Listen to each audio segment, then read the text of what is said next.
নমস্কার বন্ধুরা, আমি কৌশালী চলে এলাম আরও একটা নতুন ভিডিও নিয়ে। বন্ধুরা, এখন আমরা এই ভিডিওতে ডিজনি প্লাস হটস্টারে রিলিজ হওয়া নতুন হিন্দি ছবি ফ্রেডি নিয়ে কথা বলবো, যেটা কিন্তু কার্তিক আরিয়ানের প্রথম ওটিটির কাজ এবং এই প্রজেক্টটা ডিরেক্ট করেছেন শশাঙ্ক ঘোষ। আমরা অবশ্যই মুখ্য চরিত্রে অভিনয় করতে দেখতে পাচ্ছি ফ্রেডিকে, মানে কার্তিক আরিয়ানকে। তো কেমন লাগলো এই ছবিটা আমার? বন্ধুরা, প্রথমেই আমি তোমাদেরকে বলতে চাই, it's a completely revenge drama. এবং গল্পটা যদি ছোট্ট করে আসি, এই পুরো গল্পটাই ডক্টর ফ্রেডিকে ঘিরে। এই ডক্টর ফ্রেডির ক্যারেক্টারটা এমন একটা ক্যারেক্টার যিনি কিন্তু প্রচন্ড ভালো একজন ডেন্টিস্ট, কিন্তু তার নিজের প্রতি নিজের কোনো কনফিডেন্স নেই। তিনি 5 বছর ধরে চেষ্টা করছেন তিনি বিয়ে করবেন, একের পর এক মেয়ের সঙ্গে তার দেখাও হয়, কিন্তু তার চরিত্রটা না এখানে কিছু কিছু সময় ক্যাবলা গোছে। তার এই ক্যাবলাগিরি দেখার পরে এই মেয়েগুলো কিন্তু বিয়ে না করে করে বা পালিয়ে যায় এবং তাকে নিয়ে প্রচন্ড মজাক করে। এবং মার্কেটে অলরেডি এই কথাটা রটে গেছে যে ফ্রেডি কিন্তু একটা ক্যাবলা গোছের লোক। তো এই একটা ক্যাবলা গোছের লোক কি করতে পারে আর কি না করতে পারে, এটা জানতে গেলে তোমাদেরকে এই সিনেমাটা দেখতে হবে। আমি আরেক থেকে কিছু স্পয়লার দিলাম না, জাস্ট এটুকু বলে দিই, ফ্রেডি একটি মেয়ের প্রেমে পড়বে এবং সেই মেয়েটিকে পাওয়ার জন্য সে কি কি করতে পারে সেটাই জানতে গেলে তোমাদেরকে ডিজনি প্লাস হটস্টারে গিয়ে ফ্রেডি দেখতে হবে। আমি সত্যিই ভাবতে পারিনি, এই প্রজেক্টটা নিয়ে অবশ্যই আমি আশাবাদী ছিলাম, কিন্তু কার্তিক আরিয়ানের এত অসাধারণ অভিনয় আমি ভাবতে পারিনি। দেখো, আমরা সকলেই জানি কার্তিক আরিয়ানের কিন্তু একটা ভীষণ ভালো পিরিয়ড চলছে, এটা বক্স অফিসে একটা সুন্দর কালেকশন দিচ্ছেন তিনি, এবং উনি প্রচুর ফিল্মের অফারও পাচ্ছেন। কিন্তু উনি শুধুমাত্র ভুলভুলাইয়া 2 হিট হয়েছে বলেই যে অফার পাচ্ছেন এমনটা কিন্তু নয়, আমি বিশ্বাস করবো না অন্তত।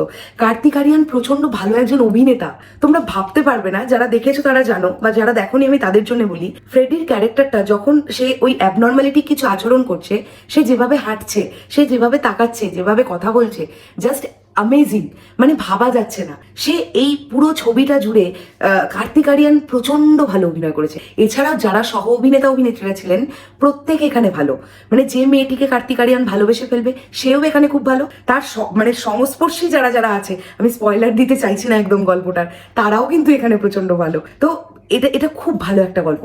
এবং তোমরা সকলেই জানো, কার্তিক আরিয়ানের ট্রেলারেই দেখানো হয়েছিল তার একটি পোষা কচ্ছপ আছে, যে কচ্ছপটাকে সে প্রচন্ড ভালোবাসে। তো সেই কচ্ছপটার সঙ্গেও কিন্তু একটা কিছু ঘটনা ঘটবে এই ছবিতে। সেটা কি ঘটবে আমি এখন বলবো না, কিন্তু একজন মালিক তার পোষ্যকে কতটা ভালোবাসতে পারে এবং তার পোষ্যর জন্য কতটা কি করতে পারে এবং কতটা এক্সটেন্ড লেভেল অবধি করতে পারে, সেটাও কিন্তু এখানে দেখানো হয়েছে, খুব সুন্দরভাবে দেখানো হয়েছে। তো এই ছবিটার না আমি কোনো নেগেটিভ দিক পাইনি। এই ছবিটা আমি কনস্ট্যান্ট 2 ঘন্টা 5 মিনিট আমাকে একটানা বসিয়ে রেখেছিল এবং আমি কোনো রকম বোর ফিল করিনি। এই ছবিটার পরতে পরতে কিছু টুইস্ট আছে, যে টুইস্ট পয়েন্টগুলো তোমাদেরকে ভাবাবে। আমি তো মানে সিরিয়াসলি, আমি রিসেন্টলি দৃশ্যম দেখেছি, আমরা দৃশ্যম দেখেছি, দৃশ্যম 2 দেখলাম। তোমরা এটা আমি বলতে পারি যে খানিকটা সিমিলারিটি না তোমরা দৃশ্যম 2 এর সঙ্গে পাবে এই গল্পটার। মানে আমি কেন বলছি, এর থেকে আর বেশি বলবো না, বাট যে ব্যাপারটা না আরো মানুষকে বেশি আমার মনে হয় অ্যাট্রাক্ট করতে পারবে যে এইভাবে ব্যাপারটা চলছে কি করে, হাউ ইটস পসিবল, সবটাই ঘটছে কিন্তু কিছুই ঘটছে না, এটা কিরকম করে সম্ভব। তো এটা খুব সুন্দর একটা স্টোরি। এই স্টোরিটাকে লেখা হয়েছে খুব সুন্দরভাবে, কার্তিক আরিয়ানের চরিত্রটা খুব সুন্দরভাবে লেখা হয়েছে। কার্তিক আরিয়ানের এখানে পারফরমেন্স জাস্ট দুর্দান্ত, তিনি ফাটিয়ে কাজ করেছেন। এই ছবির ব্যাকগ্রাউন্ড মিউজিক ভীষণ সুন্দর, মানে এরকম একটা সিন আমরা দেখেই ফেলেছিলাম ট্রেলারে, যেখানে কার্তিক আরিয়ানকে আমরা একটি লাশ টেনে নিয়ে যেতে দেখতে পাবো। তাহলে তোমরা বুঝতেই পারছো এই ছবিতে মানে খুন হওয়ার একটা ব্যাপার স্যাপার নিশ্চয়ই আছে, কিন্তু এইখানেও টুইস্ট আছে, অদ্ভুত একটা ব্যাপার। তো তোমরা অবশ্যই ডিজনি প্লাস হটস্টারে এটা দেখো, আমি বলবো না দেখলে তোমরা মিস করবে। আর কার্তিক আরিয়ানের যারা ফ্যান ফলোয়ার্স আছো তারা তো কেউ মিসই করো না। কার্তিক আরিয়ান এখানে খুব ভালো অভিনয় করেছেন। এই ছবির ক্লাইম্যাক্স সিনে এসে তোমরা একটা ভয়ঙ্কর দৃশ্য দেখতে পাবে। আমি তো বলতে পারবো না সেটা কি দৃশ্য, বাট যেভাবে দেখতে পাবে না গায়ে কাঁটা দিয়ে উঠবে।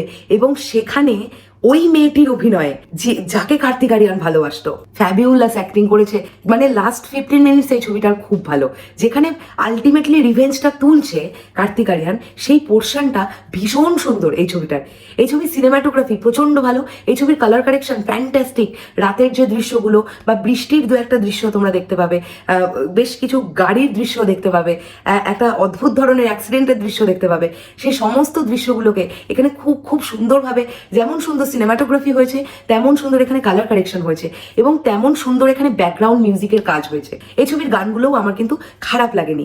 তো আমার খুব ভালো লেগেছে। ফ্রেডি নিয়ে দেখো বেশি কিছু বলার নেই, কারণ আমি চাই তোমরা ফ্রেডিটা নিজেরাই এনজয় করো। তাই ফ্রেডির রিভিউটা আমি এখানেই শেষ করলাম। একটাই বলে যেতে চাই, it's a must watch film. এবং অবশ্যই অবশ্যই একটা ভালো সিনেমা যদি দেখতে চাও, কার্তিক আরিয়ানের একটা দুর্দান্ত পারফরমেন্স যদি দেখতে চাও, তোমরা অবশ্যই ফ্রেডি দেখো। আমার মনে হয় তোমাদের ভালো লাগবে। চলো, এই ছিল আমার ফ্রেডি নিয়ে রিভিউ। ভিডিওটা ভালো লাগলে অবশ্যই লাইক, কমেন্ট, শেয়ার, চ্যানেলটা সাবস্ক্রাইব করতে কেউ ভুলো না। এভাবেই চ্যানেলের পাশে থেকো। খুব শিগগিরই দেখা হচ্ছে নতুন কোনো ভিডিও নিয়ে। তাহলে এখনই জন্য বাই বাই।